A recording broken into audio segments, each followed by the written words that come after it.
영상으로 함께 예배하시는 모든 성도님들과 가정 가운데 하나님 평강에 함께 하시길 축복합니다. 오늘 함께 말씀 보도록 하겠습니다.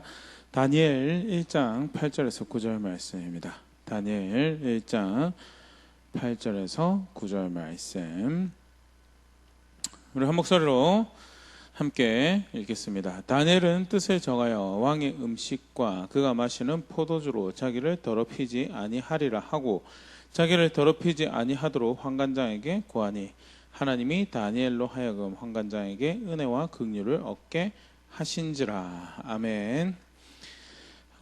우리 이제 지난 시간까지 해서 남유다의, 특히 열왕기 하루 중심으로 해서요, 남유다의 멸망까지 이렇게 쭉 같이 살펴봤었는데요. 남유다 멸망으로 하나님 백성의 역사 끝나더냐? 그게 아니죠. 우리 잘 알고 있는 것처럼요, 포로로 끌려가고 다시 돌아오겠다고 하신 약속을 함께 성취하시는 그런 이들이 계속 성경에서 이제 기록이 되어 있는데요.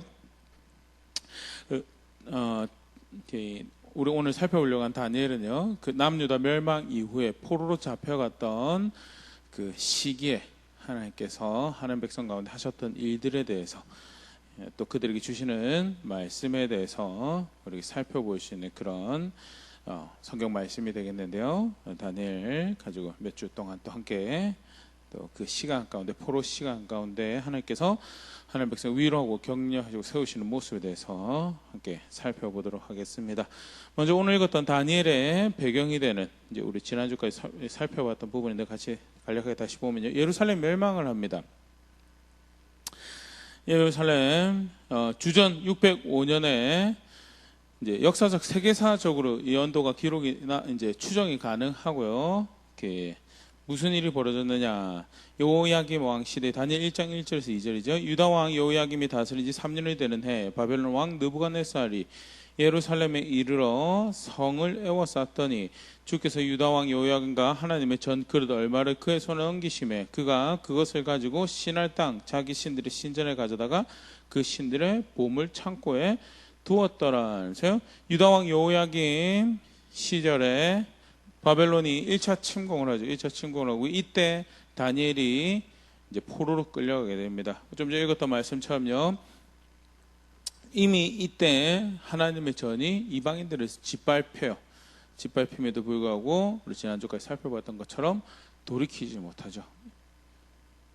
하나님의 보호하심이 자기들과 함께 하지 않고 있다는 사실 앞에서도 어디로 돌이켜야 할지, 무슨 문제가 자신들에게 있는지 사실은 그거보다는 자기들의 해결 방법에 이제 초점을 맞추고요, 또는 거짓 메시지에 마음의 위로 삼아서 결국 하나님께로 향하지 못하고 이제 멸망을 해가는 모습들이 쭉 등장하는데요. 주전 605년에 이제 다니엘이 포로가 돼서 끌려가고 1차 침공이 있고요. 두 번째 침공이 주전 597년 여호야긴 아들이죠. 여호야긴 왕 때 열왕기 하 24장 12절 13절, 유다 왕 여호야긴이 그의 어머니와 신복과 지도자들과 내 시들과 함께 바벨론 왕에게 나아가매 왕이 잡으니 때는 바벨론의 왕 8째 해이라. 그가 여호와의 성전의 모든 보물과 왕궁 보물을 집어내고 또 이스라엘 왕 솔로몬이 만든 것 곧 여호와의 성전의 근거에서 다 파괴하였으니 여호와의 말씀과 같이 되었더라. 여호야김의 아들 여호야긴 시절에 2차 침공이 두 번째 침공이 발생을 하고요. 이때 또 여호와의 성전이 짓밟히는, 거의 껍데기만 남은 이스라엘 나라가 돼버린 상태가 보이죠. 그럼에도 불구하고 이제 하나님께로 돌이키지 못하는 백성의 모습들 쭉 성경에 기록이 되어 있고요. 이제 마지막 멸망입니다. 주전 586년 시드기야 왕 때인데 열왕기하 25장 1절에서 2절, 시드기야 제9년 열째 달 10일에 바벨론의 왕 느부갓네살이 그의 모든 군대를 거느리고 예루살렘을 치러 올라와서 그 성에 대하여 진을 치고 주위에 토성을 쌓음에 그 성이 시드기야 왕 제11년까지 보이되었더라. 예레미야 선지자를 통해서 그렇게 항복하라고, 그러면 살게 하시겠다고 사역하고, 예레미야의 말을 듣는다는 것 자체가 사실은 그 선지자를 통해 주신 하나님의 말씀에 동의하여서 그 말씀 앞에 자신을 겸손하게 하는 건데, 다 거절하지 항복하는 거, 살 길을 주시는 말씀도 거절하고 그와 비롯된 하나님의 말씀에 귀를 기울인 것 자체를 거절하고 자신들의 방법을 쫓아서 자신의 명예를, 자신의 살 길을 찾죠. 그것이 절대 살 길이 되지 못한다라는 것 이미 앞에 두 차례 침공 앞에서 배울 수 있었는데 못 배우고요. 결국 그래서 망하죠. 나라가 망하고 강대국에서 포로로 끌려가고 뭐 그 당시에 중동 사회에서 그 사회에서 빈번하게 벌어지는 일이라고 치더라도요. 나라가 그렇게 망해버린 거 참 마음 아픈 일이죠. 그런데 사실 이스라엘의 멸망은, 예루살렘의 멸망은 단순히 나라가 망했고 우리가 침략돼서 포로로 끌려가는 것의 끝이 아니죠. 그걸로 내용이 끝나는 것이 아니고 성경은 그렇게 소개하고 있습니다. 언약 백성의 멸망이에요. 다윗의 나라가 멸망하였죠. 하나님께서 영원할 것이라고 이야기한 다윗의 나라가 멸망을 해버렸어요. 열왕기 25장 7절 그들이 시드기의 아들들을 그 눈 앞에서 죽이고 시드기의 두 눈을 빼고 노사슬로 그를 결박하여 바벨론으로 끌고 갔더라. 다윗의 혈통을 쫓는 왕이 이제 더 이상 남아있지 않아요. 다윗의 나라가 그렇게 해서 멸망해버리고요. 다음에 하나님 백성으로 우리가 하나님 섬기는 하나님의 구별된 백성입니다라고 대표적인 그 하나님 백성을 이렇게 상징하는 그런 대표적인 그 모습 또는 물건을 꼽으라고 하면 하나가 성전이고 하나가 버빌터인데요. 성전이 무너집니다. 성전이 무너지고 집기를 빼앗기고요. 거기서 끝나는 것이 아니라 그 성전을 통해서 하나님께서 받으실 만한 제사를 이렇게 인도하고 그렇게 드리던 제사장들이 바벨론서에서 대제사장과 부제사장이 죽임을 당하는 그런 일이 발생하죠. 열왕기 25장 9절 여호와의 성전과 왕궁을 불사르고 예루살렘 모든 집을 귀인의 집까지 불살랐으며 25장 18절 시대장이 대제사장 스라야와 부제사장 스바냐와 성전 문지기 세 사람을 사로잡고 해서 성전이 무너지고 다시는 하나님 이름을 두겠다고 하는 처소에서 하나님께서 받으실 만한 제사를 드릴 수 없는 그런 하나님 백성의 상태가 되어버렸어요. 언약을 맺고 영원한 나라를 세우겠다가 그 나라가 더 이상 존속할 수가 없게 되고요. 그나마 하나님 백성이라고 커지는 그를 예배한다라고 하는 그 장소가 파괴되어지고 그 직위를 잃어버리고 뺏겨도 그 책임을 맡은 사람들이 이제 없어져 버리게 되는.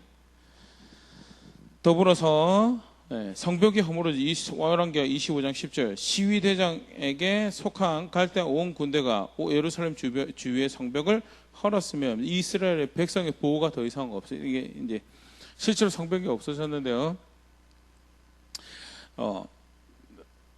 이스라엘 보호가 더 이상 이스라엘과 함께하는 성벽을 힘삼아 보호를 받는 게 아니었죠. 그럼에도 불구하고 이제 하나님이 그들을 보호하고 계시는 일종의 상징적인 이제 모습이 성벽이 쳐져서 그 안에서 마음껏 자신들 하나님이 예배하고 섬길 수 있었던 백성인데 이제 그 성벽이 허물어지고 보호 밖에 아무것도 그들을 버려진 자식 같은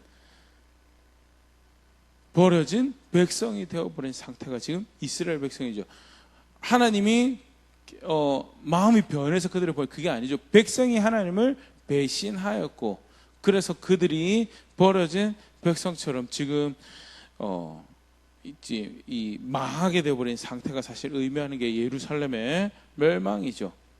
지금 다니엘의 배경이 그런 배경. 이제 절망 끝이 물론 예레미야를 통해 주신 말씀 약속이 있긴 하지만요. 현재 포로로 끌려온 백성들 눈앞에 펼쳐진 상황은 절망 그 자체고요. 이제 하나님 우리의 기도를 들으실까, 우리를 긍휼히 여기실까, 우리를 건져내시긴 하실 것인가, 그런 모든 생각이 교차하고 있던 그 배경이 지금 다니엘이 그리고 이제 오늘 내용에 등장한 다니엘의 세 친구가 마주하고 있는 그런 상황이죠.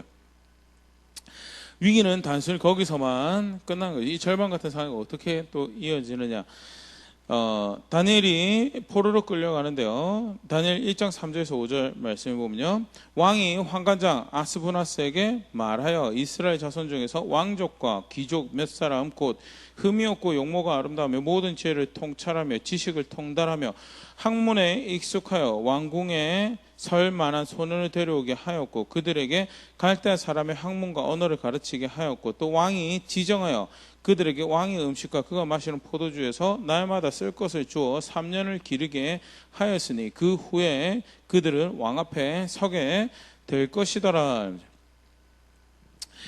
사실 이제 다니엘이 1차 침공 때 끌려갔던 사람들이 보통 이제 유력자들이 끌려갔죠. 귀인들이 끌려갔습니다. 지금 나라에서 교육 수준도 어느 수준 이상이 되는, 그래서 중요한 역할들을 맡을 수 있는 그런, 마지막에도 남겨진 사람들은 사실은 이제 농사를 짓는 사회 가장 속칭 그 시대상에서 가장 하층민이라고 일컬어지는 사람들만 남겨놓고 뭔가 나라를 세우고 나라의 힘이 될 만한 모든 사람들은 다 끌려간 그런 상태가 되고, 다니엘도 사실 그 중에 하나였고요. 그런데 그 중에서도 지혜와 용모가 뛰어난 사람들을 일부 뽑아서 이제 일종의 학교 같은 거죠. 왕을 위한 지혜자들, 왕을 위한 어떤 조언의 역할을 각 분야별로 할 수 있는 그런 학교, 이렇게 장관들을 또는 관료들을 양성하는 일종의 학교에 이제 다니엘이 들어가게 됩니다. 어떤 분들은 이걸 해석을 하면서 은혜라고 그러는데 사실은 이건 은혜가 아니죠. 엄청 끔찍한 일이 벌어지고 있습니다. 하나님 백성의 행복과, 사실 세상 학문을 배우는 것 자체가 사실 문제가, 바벨론의 학문을 배우는 것 자체가 문제가 아니죠.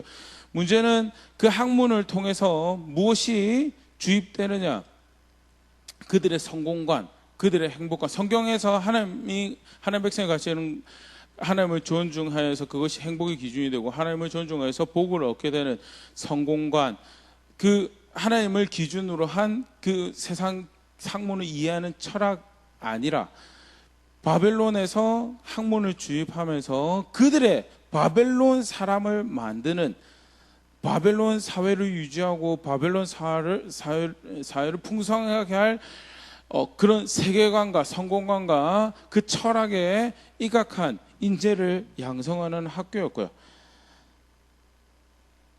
그래서 사실은 하나님 백성이 거룩함을 쫓아서 살아가도록 부름받고 그렇게 세워지고 그렇게 인도함 받고 그렇게 보호받은 백성, 그 정체성을 지켜갈 수 있는 환경이 아니라 그들의 생각을, 그들의 삶을 바벨론의 옷으로, 바벨론의 철학으로 다시금 어떤 분이 그런 표현을 브레인워시 한다고, 세뇌하는 그런 시간입니다.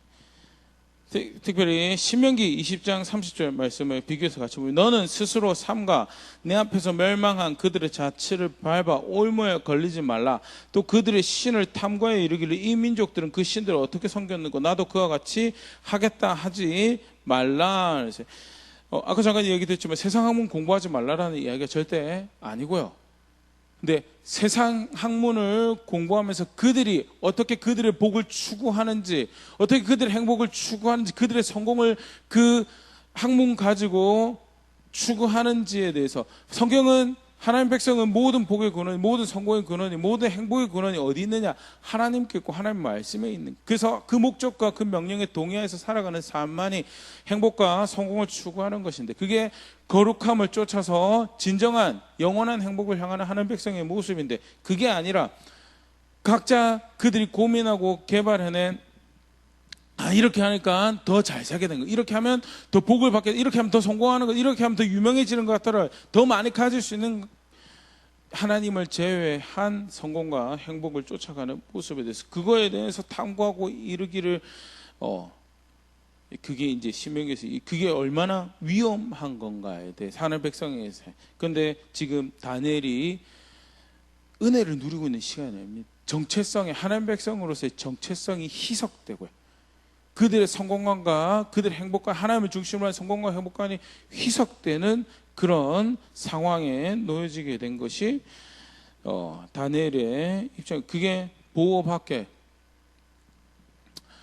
벌어진 자식처럼 던져진 하나님 백성의 지금 모습이죠. 다니엘이 지금 마주하고 있는 상황이 그런 상황이었다. 더불어서 이런 모습을 더 강화하는 것 중에 하나가 다니엘 1장 7절 보면요, 이름이 바뀝니다. 환관장이 그들의 이름을 고쳐 다니엘을 벨드사살이라 하고 하나냐는 사드락이라 하고 미사엘은 메삭이라고 하고 아사랴는 아벳느고라 하였더라. 이름을 바꿔주는 고대 사회에 빈번하게 벌어지는 일들이죠. 근데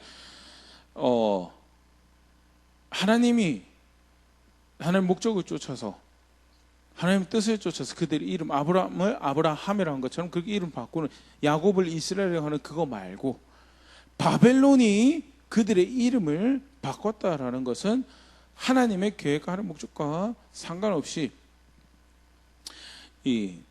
아까도 잠깐 그래 얘기했지만 거룩한 백성으로 살아가는 하나님의 백성을 바벨론 사람으로 만드는 그런 상황이죠. 다니엘의 이름의 뜻이 하나님께서 판단하시는데 성공과 실패, 얻는 것, 잃는 것 하나님이 판단하시는 것. 그래서 하나님 판단 따라 사는 삶을 살자 또는 살아야 하는 백성이다라는 이름이 다니엘이라는 이름 뜻인데, 그런 이름을 가진 다니엘을 뭐라고 부르느냐? 벨드사살이라고 부르는.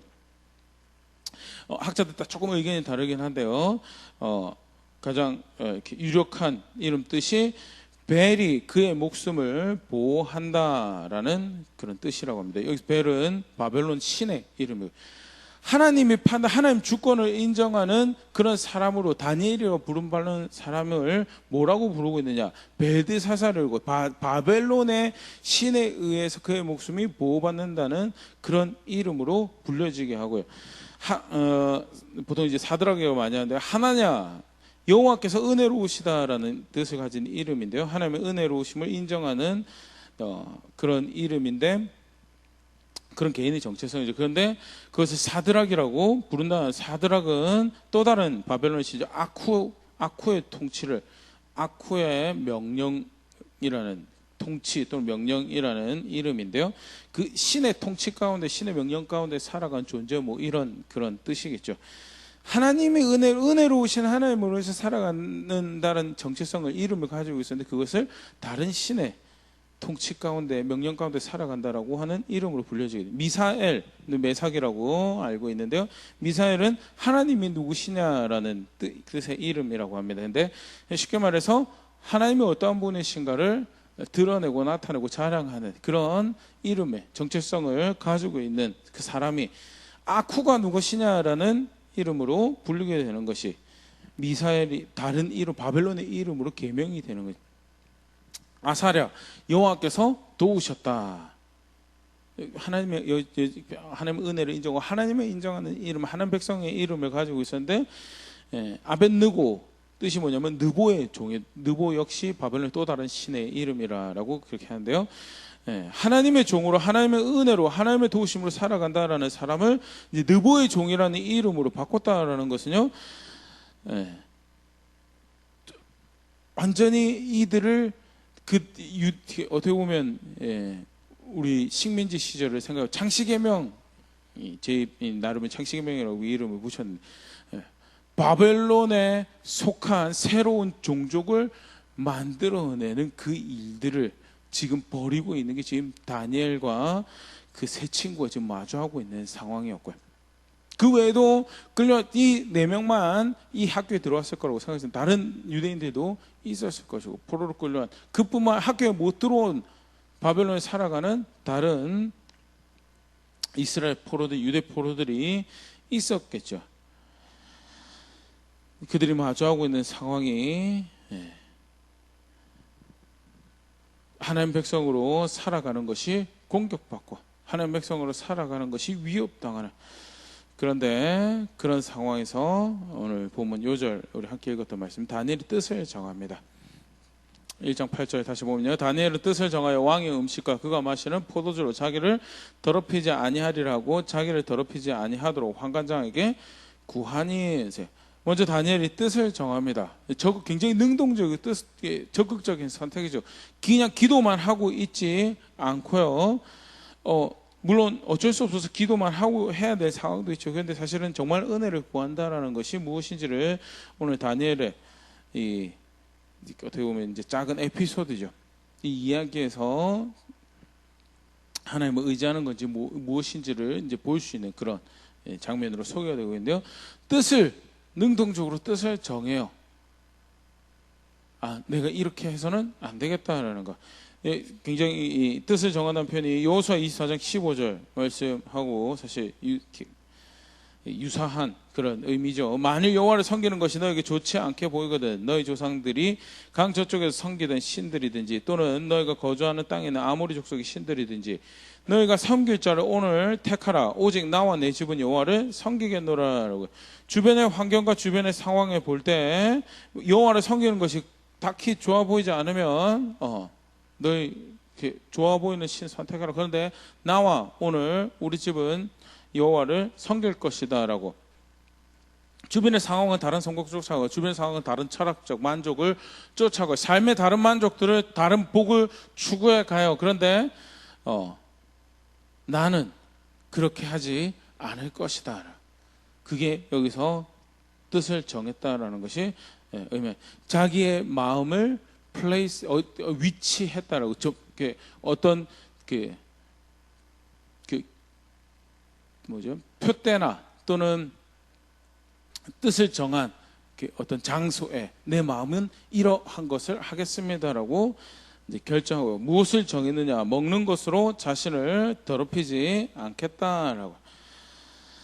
학자들이 이야기할 때 이 먹는 것으로 자기를 더럽히지 않겠다라고 이야기한 것이 의미하는 것을 한 두 가지로 생각을 하는데요. 하나는요, 레위기 11장이나 신명기 16장에 등장하는 먹는 것으로 하나님께서 먹지 말라고 한 음식에 대해서 이제 먹게 되는 것으로 자기를 더럽히게 되는 것에 대해서 자기를 보호하겠다. 바벨론이 다른 규정을 가지고 있었던 부분들, 분명히 다른 나라니까 다른 문화를 가지고 있었을 거예요. 그런 부분에서 레위기 12장 44절 나는 여호와 너의 하나님이라. 내가 거룩하니 너희도 몸을 구별하여 거룩하게 하고 땅에 기는 길 짐승으로 말미암아 스스로 더럽히지 말라. 먹어도 되는 음식이 있고 먹지 말아야 돼. 먹어도 되는 동물이 있고 먹지 말아야 될 동물들이 있는 거에 대해서 쭉 하나님 백성답게 살아갈 때 이것은 내가 정하다고 하는 거, 이건 부정하다고 하는 것이니 이렇게 알고 이렇게 취하라라고 하나님께서 말씀해 주신 거에 대해서 왕의 음식이 그런 규정과 상관없이 이렇게 되고 있는 부분에서 여담으로 지금 아직도 그 보수적인 유대인들은요, 이제 적극적으로 이 법을 따르죠. 그래서 무슬림들은 자기들의 율법을 따라서 구별한 음식을 할랄 음식이라고, 할랄 푸드라고 하고요. 유대인들은 코셔라고 해서요. 코셔 음식이 따로 있는데요. 그런 거를 생각을 하면 그 하나님 법에 따라서 규정된 것을 내가 하자. 그렇게 해서 교육을 통해서 회사 학문을 배우는 걸 통해서 또는 이름이 바뀐 걸 통해서 하나님 백성으로서의 정체성을 그 하나님에 의한 하나님의 백성으로 살아가는 것이 위협받는 이 상황에서 내가 내 자신을 그래도 구별하고 지켜가길, 하나님을 아는 백성처럼 살아가길 선택하겠습니다라고 하면서 가장 먼저라고 하면 좀 그렇고요. 자기가 싸워갈 수 있는 영역에서 선택을 하는 거죠. 고린도전서 10장 첫 번째는 이제 그런 부분에서 자신을 더럽히지 않게 하나님 말씀에 따라서 부정한 음식을 먹지 않겠다고 해서 구별하는 걸 이제 생각을 하고, 두 번째로는요, 고린도서 10장 19절 20절 그런즉 내가 무엇을 말하느냐? 우상의 제물은 무엇이며 우상은 무엇이냐? 무릇 이방인이 제사하는 것은 귀신에게 하는 것이요 하나님께 제사하는 것이 아니니 나는 너희가 귀신과 교제하는 자가 되기를 원하지 아니하노라. 우상의 제물을 먹는 거에 대해서, 우상에게 드려졌던 제물을, 제사상에 올라갔던 제물을 먹는 거에 대해서 그 귀신에게 드려진 건데, 이게 그걸 아무리 맛있고 좋아하는 거더라 하더라도 그것을 섭취하는 것 자체가 사실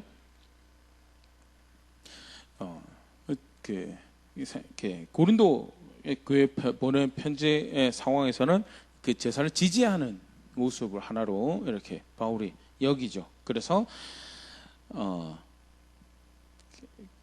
그런 것에 참여하는 모습의 하나로 그 음식을 먹는 거에 대해 취하는 거에 대해서 그렇게 하지 말라라고 교회에 이야기하는, 왕의 음식도 그런 차원에서 이렇게 자기들이 믿는 신들에게 드려지고 자기들이 생각하는 그 신이 정했다는 율법에 따라서 좋은 음식 또 구별된 음식들을 만들어서 왕이 음식을 먹고 삼았던 것이 사실 고대 근동에서 발견할 수 있는 문화의 한 부분이었고, 바벨론도 그런 측면이 있었을 것이고, 그때 왕이 음식을 먹는다고 바벨론 안에서는 최상품의 그 음식으로 기뻐하고 만족할 수 있는 그 경험이 최상에 달하는 그런 식사일지는 분명하게 그런 것일 텐데, 그럼에도 불구하고 그것이 그들이 생각하는 그들의 보호자가 되고 수호자가 되는 신에게 드려졌던 음식일 것이고, 그런 측면에서 하나님 그것을 기뻐하지 않는 그 제사의 한 참여의 모습으로 여겨진 부분에서 그것을 내가 거절한다라는 측면에서 먹는 것으로 자신을 더럽히지 않겠다라고 결정한 거예요. 두 가지 다 직접적으로 사실 설명을 하고 있지 않지만요, 다 사실 이렇게 생각해 볼 수 있는 그런 모습이고요. 분명한 것은 그런 음식으로 하나님 백성답지 않을 수 있는 부분에서 자신을 구별하기로 결정을 했다는 것. 네, 한 가지 여기서 더 생각을 해볼게요. 포커스가 자칫 잘못하면 우상의 제물을 먹지 않았다라는 것에 포커스가 맞춰질 수 있는데요. 사실 더 근원적으로 다니엘의 선택은요, 그걸 부정하다라고 하신 하나님의 말씀을, 그걸 거룩하지 않다라고 하신 하나님의 말씀을 존중하겠다라는 게 사실 그 근간이죠. 그래서 1차적으로 그가 뜻을 정한 것은 그 말씀이 우리는 지금 버림받은 백성처럼 더 이상 우리에는 울타리도 없고 보호도 없고 제사를 할 수 있는 성전도 없고 집기도 없고, 그 하나님 나라에서, 하나님 나라에 포함한 다윗의 나라에서 살아가는 모습도 아니지만, 그럼에도 불구하고 하나님 백성으로서 내가 그 말씀에 동의하는, 그 말씀에 동의하는 그것을 기준으로 삼는 삶을 살아가겠습니다라고 뜻을 정한 거고요. 그리고 그런 측면에서 나왔던 것이 그가 깨끗하지 않다고 한 것이, 그가 정하다고 하지 않은 것이 나에게 오늘 깨끗하지 않은 거고 정하지 않은 겁니다. 그래서 내가 먹을 만한 음식이 아닌 것이 왜? 하나님 말씀이 그렇게 했기 때문에. 그게 사실은 다니엘의 뜻을 정한 것에서 가장 근간이죠. 시편 119편 163절에 시편 기자 고백이 사실 다니엘의 그런 자세를 엿볼 수 있는 그런 고백이 아닐까 생각합니다. 나는 거짓을 미워하며 싫어하고 주의 율법을 사랑하나이다. 하나님의 말씀이 그걸 부정하다고 했기 때문에 내가 하나님 백성처럼 그 뜻을, 그 말씀을 존중해서 그것을 부정한 것으로 여기겠습니다. 내가 먹지 말아야 될 것으로 여기겠습니다. 하나님 말씀이 그거는 먹어서는 안 되는 것이다, 부정한 것이라고 하는데도 그것이 입술을 즐거워하고 그것이 마음을 즐겁게 하고 그것이 내 감각을, 기분을 업시키고 행복하게 만드는, 물론 감각적으로 그렇게 행복해질 수 있죠. 그런데 그것을 더럽다고 하셨으면 그 행복은 뭐예요? 거짓인 거예요. 그것으로 기분이 좋은 것은 거짓인 거예요. 그것으로 누리는 만족은 물론 감각적으로 일시적으로 아주 만족스럽다라고 생각할 수 있지만 하나님이 아니다라고 했기 때문에 그 느껴지는 감각들은 미워해야 될 거짓의 만족감이고 거짓의 평화, 거짓의 기쁨이고, 그래서 내가 그것을 따르지 않고 싫어하기로 하고 오직 주의 율법을 사랑하겠습니다라고 결정했던 것이 오늘 다니엘의 선택의 모습이고요. 실제로 그것은 단순히 먹지 않겠다라고 학자들이 이야기합니다.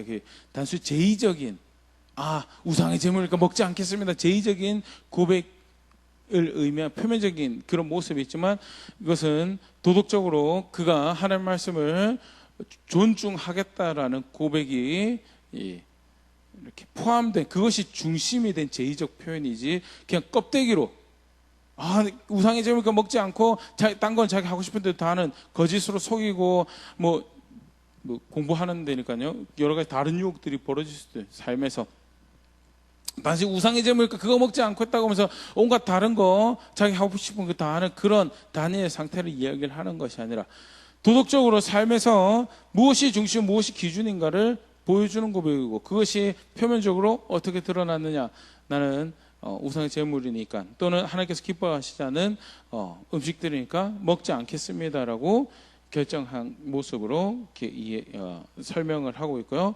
그렇게 이해하는 것이 본문을 충실하게 보는 모습이라 생각되어집니다. 하나님 뜻을 거기에 동의하고, 여전히 그게 기준이고 내가 삶의 지침으로 삼아야 될 것입니다라는 고백이 사실은 이렇게 표현된 거예요. 그것을 하나 더 보일 수 있는 게요, 다니엘이 그 의사를 전달하는 모습에서 사실 그런 것을 보일 수 있습니다. 만약에 제의적인 전쟁을 치는 종교 전쟁으로 우상의 제물이니까 먹지 않겠습니다라는 그 정도 수준으로 이야기하는 거면요, 사실 우리가 교회 역사에서도 보고 또 우리 주변에서도 볼 수 있지만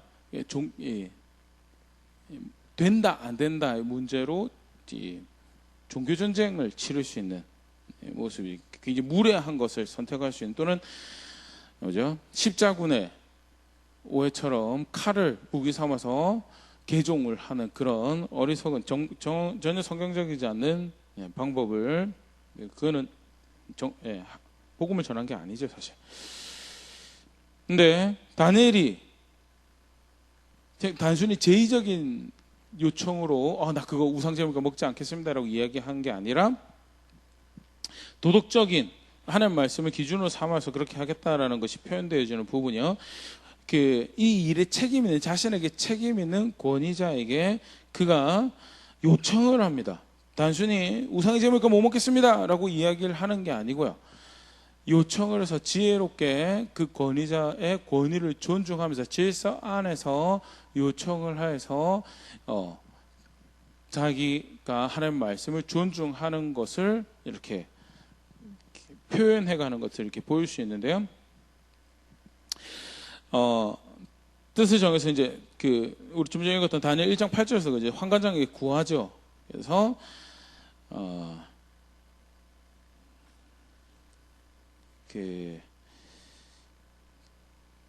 이제 왕의 음식을 먹지 않을 것을 이제 구하게 되고요. 환관장이 10절에 다니엘에게 너희가 그 왕의 음식을 먹지 않아서 영양이 충분하지 않아서 얼굴이 초췌하여지만 왕 앞에 내가 책임을 가진 사람으로서 내 스스로를 위험하게 할 수 있다라는 부분에서 11절에 다니엘이, 환관장이 다니엘과 하나냐와 미사엘과 아사를 감독하게 한 자에게 다니엘이 말하되, 청하오니 당신의 종들을 열흘 동안 시험하여 채식을 주어 먹게 하고 물을 주어 마시게 한 후에 당신 앞에서 우리의 얼굴과 왕의 음식을 먹는 소년들의 얼굴을 비교하여 보아서 당신이 보는 대로 종들에게 행하소서 하며 그가 그들의 말에 따라 열흘 동안 시험하더니, 여러분 도덕적으로 질서를 이게 하나님 기뻐하시는 거니까 누가 감히 나를 막을 쏘냐라는 그런 자세가 절대 아니에요. 권위를 존중하고요, 질서 안에서 그래서 청합니다. 이렇게 한번 해봐도 되겠습니까? 이렇게 한번 해봐도 되겠습니까? 하고 요청하고, 그렇게 구체적으로 종교전쟁을 치르는 게 제의적인 거, 이걸 내가 여기에 충성해야 되니까 전쟁을 치르는 게 아니고요, 그게 사실은 이제 앞에 우리가 살펴봤던 먹을 것을 먹고 자신을 더럽히지 않겠습니다라고 결단했던 것이 단순히 제의적인 우상의 제물과 내가 안 먹어라는 그런 것보다는 하나님 말씀을 존중해서 하나님 주권을 신뢰하고 질서를 신뢰하고 질서를 존중하고 그 권위 앞에서 행하는 모습이 도덕적인 하나님 말씀을 존중하는 다니엘의 한 자세를 볼 수 있고요. 다니엘이 그렇게 환관장에게 요청을 합니다. 내가 이렇게 해봐도 되겠습니까? 하나님의 은혜가 있죠. 다니엘서 1장 9절, 하나님이 다니엘로 하여금 환관장에게 은혜와 긍휼을 얻게 하신지라. 굉장히 사실은 독특한 부분이라 생각되어지는 게요, 뜻을 결정하는 것은 다니엘인데요, 그런데 버림받은 것 같은 자리, 하지만 하나님을 존중하고자 하는 다니엘, 그 선택 가운데 하나님 은혜가 함께해서 환관장이 다니엘에게 일종의 은총을 베푸는 거예요. 그러면 10일 동안 그렇게 해보자.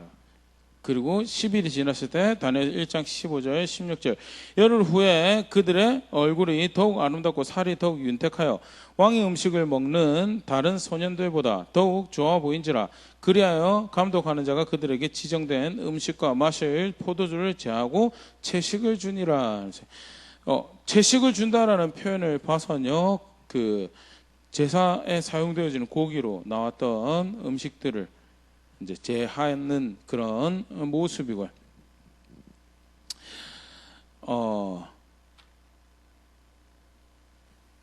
제사에 제물로 드려지지 않는 그런 음식을 이제 다니엘이 취하는데, 이렇게 일반적인 21세기 영양학적으로 생각해봐도 고기 먹고 기름 좀 먹은 게 얼굴이 사실은 더 좋아 보이죠, 나아 보이죠. 근데 하나님의 말씀을 존중하고 그렇게 하나님을 존중하기로 선택한 다니엘과 세 친구 가운데 은혜를 베푸시죠. 사실 이 은혜는요, 단순히 여기서 끝나지 않습니다. 그냥 그렇게 해서 자기를 지켰다는 것에 끝나지 않고요. 그들이 하나님을 존중한 것에 대해서 다니엘 1장 17절 20절 하나님이 이 네 손에게 학문을 주시고 모든 서적을 깨닫게 하시고 지혜를 주셨으니 다니엘은 또 모든 환상과 꿈을 깨달아 알더라. 왕이 말한 대로 그들을 불러들일 기한이 찼으므로 환관장이 그들을 느부갓네살 앞으로 데리고 가니 왕이 그들과 말하여 보매 무리 중에 다니엘과 하나냐와 미사엘과 아사랴와 같은 자가 없으므로 그들을 왕 앞에 서게 하고 왕이 그들에게 모든 일을 묻는 중에 그 지혜와 총명이 온 나라 박수와 술객보다 10배나 나은 줄을 아니라. 그렇게 하나님을 존중한 다니엘과 세 친구에게 하나님께서 지혜도 주시고 깨닫게 하시는 은혜도 주시고, 특별히 다니엘에게는 10배나 더 나은 지혜를 총명을 주시더라라는 거에 대해서 시작이 사실 1장 구조가 참 시작이 멸망당한 포로로 끌려간 나라에서 존중할 것이 하나도 없는, 존중받지 못할 자리에서 오히려 바벨론의 우수한 것들로 이제 뒤집어 씌우는 패배한 나라에 패배한 신을 섬기는 백성처럼 끌려와가지고 이름마저도 여호와의 백성이 아니라 바벨론의 그들의 신들의 종으로 백성으로 살아가도록 요구되어지는 그 상황에서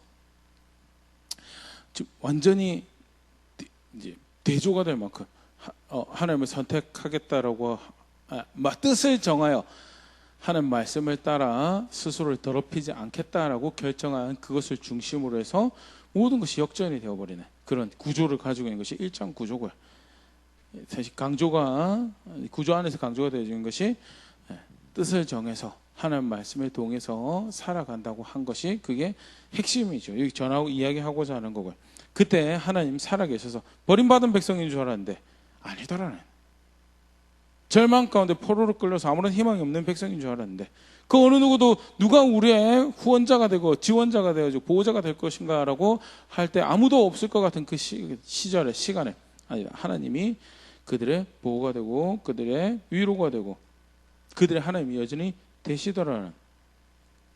문제는 키가 뭐죠? 근데 이 본문에서 다니엘이 하나님 말씀을 존중하기로 하더라라는 거예요.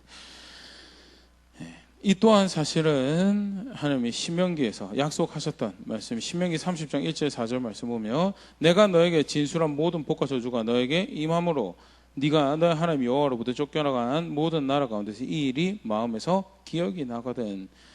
하나님 율법을 저버려서 쫓겨갈 거다라고, 포로로 끌려 흩어질 거다라고. 근데 흩어진 자리에서 그렇게 버림받은 백성처럼 쫓겨난 자리에서 하나님이 기억이 나거든. 2절 너와 너의 자손이 내 하나님 여호와께로 돌아와 내가 오늘 내게 명령한 것을 온전히 따라 마음을 다하고 뜻을 다해 여호와의 말씀을 청종하면, 하나님 말씀을 존중하고 그것을 거기서 이게 내 삶의 기준입니다라고 동해서 살기로 결단하고 실제로 그렇게 선택하여서 하나님께로 돌아오면 3절 내 하나님 여호와께서 마음을 돌이키시고 너를 긍휼히 여기서 포로에서 돌아오게 하시되 내 하나님 여호와께서 흩으신 그 모든 백성 중에서 너를 모으시리니 내 쫓겨간 자들이 하늘가에 있을지라도 내 하나님 여호와께서 거기서 너를 모으실 것이요 거기서부터 너를 이끄실 것이요 아무리 멀리까지 흩어져 있어도 하나님께서 너를 다시 기억하시고 너를 하나님 백성으로 여기시고 너의 하나님으로 너를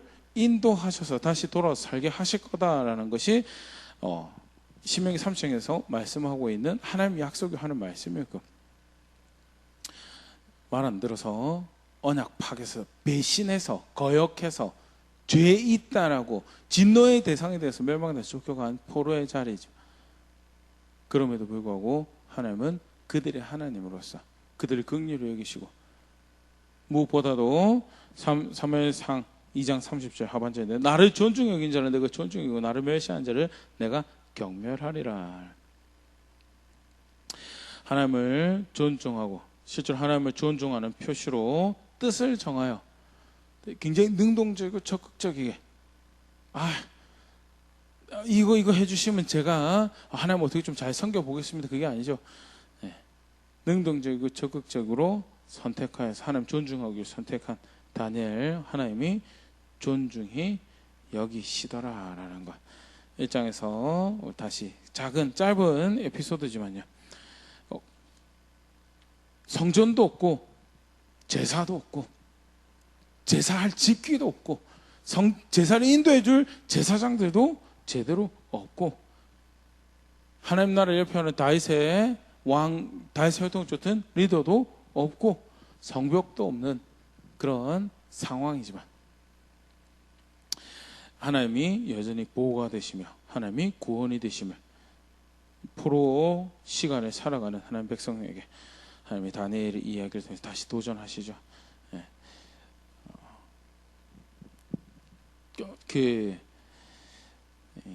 학자들이 이렇게 시간을 이렇게 추정을 해보면 다니엘이 10대 중반 많이 잡아야 15세 정도의 나이였을 것이다라고 추정을 이렇게 하는데요.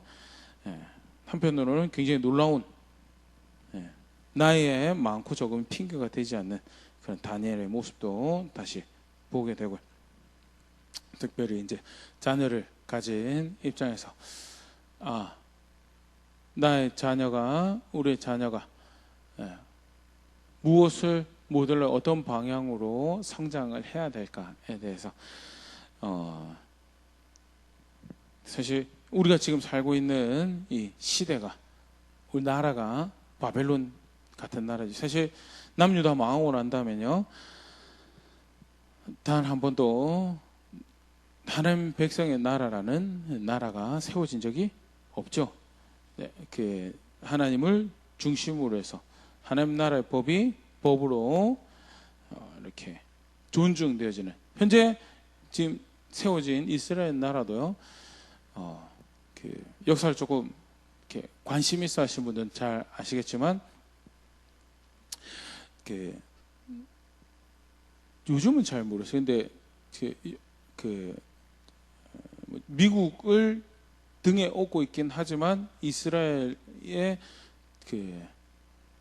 건국할 당시부터 유력한 정치 세력은요 주로 동유럽권이나 또는 그 당시 소련에서 망명해서 온 유대인들이 이렇게 많이 이렇게 정권에 이렇게 관여하고 있어요. 사회주의적인 색깔이 굉장히 많았다라고 하는 게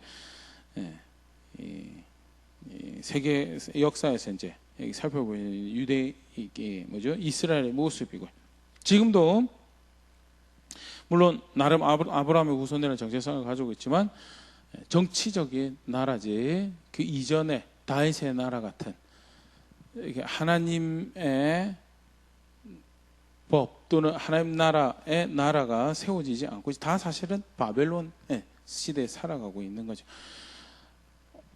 민주주의가 그래도 그나마 유물론을 배경을 하고 있는 사회주의보다는 조금 더 신앙의 자유도 존중되어주고 그런 부분에서 하나님 섬기기 좀 낫다라는 그런 평가는 있습니다. 그럼에도 불구하고 며칠 전에도 그런 이야기 드렸던 것처럼 민주주의에서 투표해서 LGBT 인권이라고 존중하면요, 순식간에 민주주의 체제는 하나님 법을 대적하는 그런 체제로 변신할 수 있고, 시스템 자체가 사실은 하나님 존중하는 시스템을 그렇게 이야기할 수 없죠. 문화 자체가 하나님 존중하는 문화다라고 이야기를 할 수 없고요.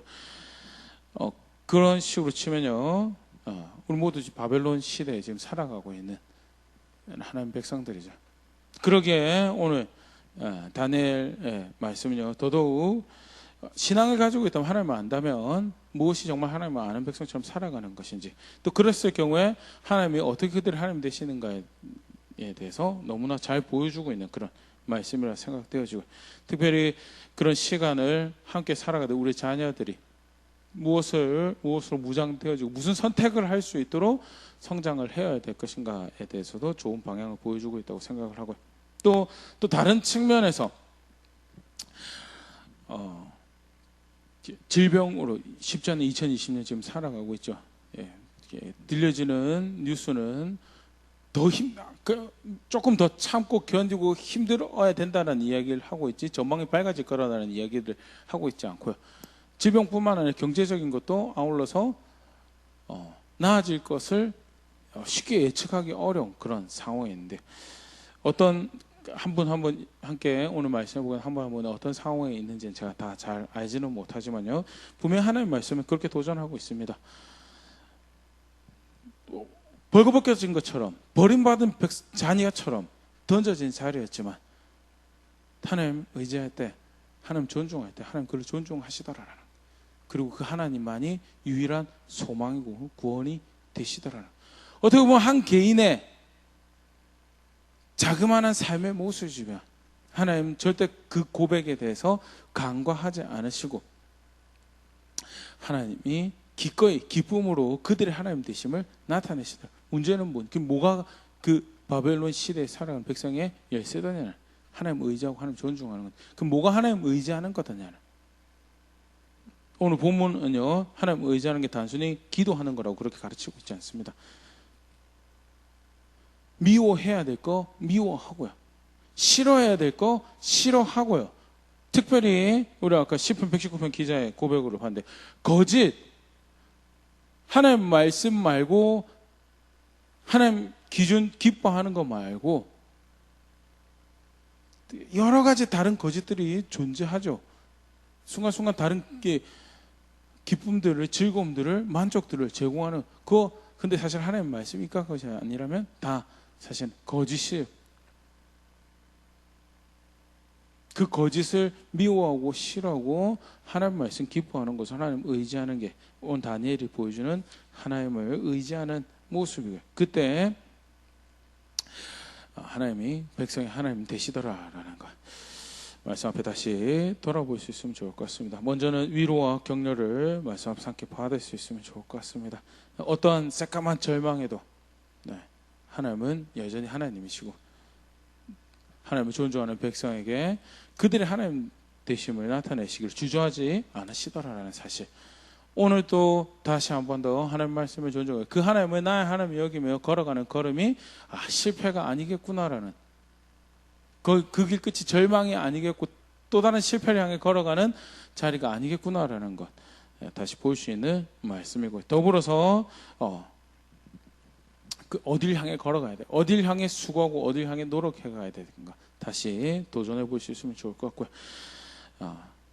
쉽지 않은 시기를 살아가고 있지만 그럼에도 살아계신 하나님을 섬긴다는 사실이 우리의 걸음들을 더욱더 굳건하게, 또 무엇을 선택해야 될지를 분명히 아는 그런 교회처럼 함께 걸어갈 수 있으면 좋고, 그렇게 하나님 앞에서 빚어가져가는 우리가 될 수 있으면 좋을 것 같습니다.